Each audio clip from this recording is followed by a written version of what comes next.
Chapter 5. Whoa! I nearly fell off my chair. What's your problem? Emily demanded. It's just a storm. I don't think so, I stammered. I picked a lightning card, and there was lightning. Now I picked a black card, and all the lights went out. I jumped up. I fumbled for the light switch on the wall. I clicked it about a dozen times. No lights. Cool your jets, Emily said. The lights always go out when it storms, Kyle chimed in. I don't think we should freak out. Let's play in the dark, Emily suggested. That would be really cool. I had a better idea. I made my way into the dining room and came back with the candlesticks on the table. It took a while to find matches in the dark, but a few minutes later we leaned into the orange glow of candlelight, long shadows stretching over the kitchen table. Let's begin again, Kyle said in his deep, solemn voice. Emily, draw an action card. Emily drew a card. She held it up to the candle glow so we could see it. It showed crossed swords under a shiny battle helmet. The Goth has conjured an army, Kyle said. The king's castle is under attack. The king must go out and conquer another castle. How do I do that? I asked. Thunder boomed outside. Rain drummed against the kitchen window. The candle flames bent, flickered, then rose up straight again. You have to raise an army too, Kyle instructed. He shoved the 4 dice across the table. You get 100 soldier knights for every double you roll. I cupped the dice in my hands and shook them. Are you making up all these rolls? I asked Kyle. That's how you play these games, Connor, he replied, tapping his fingers impatiently on the tabletop. I told you. I've played this game before. Come on, stop shaking them. Roll the dice, Emily groaned. I opened my hands and sent the dice rolling across the table. 3 4s and a 6.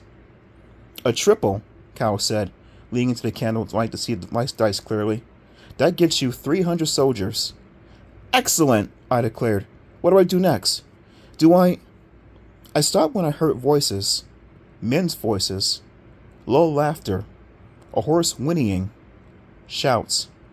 From outside? I turned to the window, too dark to see out. The rain had left a curtain of water over the glass. Do you hear that? I whispered. It's the rain pounding the trees, Emily replied. What a storm, and it came out of nowhere. Roll the dice again, Kyle instructed. You need more knights. You can't defeat a castle with only 300 knights. I rolled again. No doubles. Emily laughed. I want to cast another spell on the king. It's not your turn, Kyle told her. I listened for the voices outside, but all I could hear was the roar of the wind and pounding rain. The candle flames flickered and bent. All 3 of us leaned over the table to see better. I rolled the dice again. Again. Finally, I had enough knights to attack the other castle. Roll all 4 dice, Kyle instructed. A very powerful king lives in that castle. More powerful than you. You have to roll at least a 20 to win his castle. That's too hard, I grumbled. Emily had her eyes shut. She was motioning toward me with one hand. What is your problem? I asked.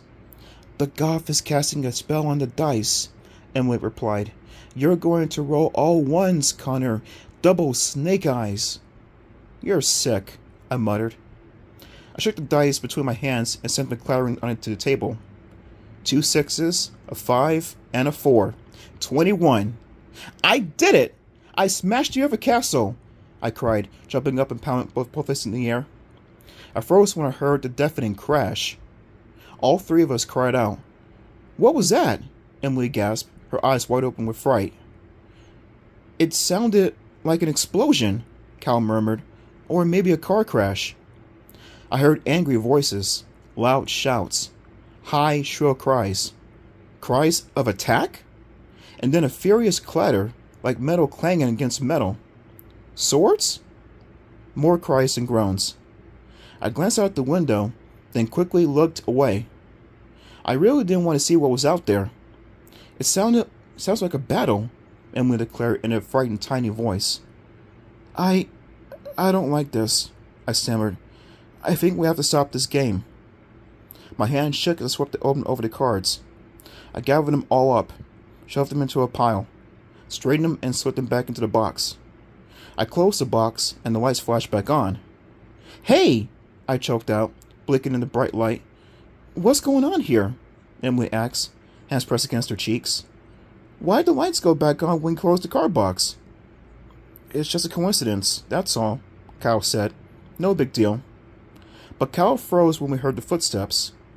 Footsteps treading down the hall, moving toward us in the kitchen, moving fast. And we all shrieked as an ugly dwarf creature burst into the room.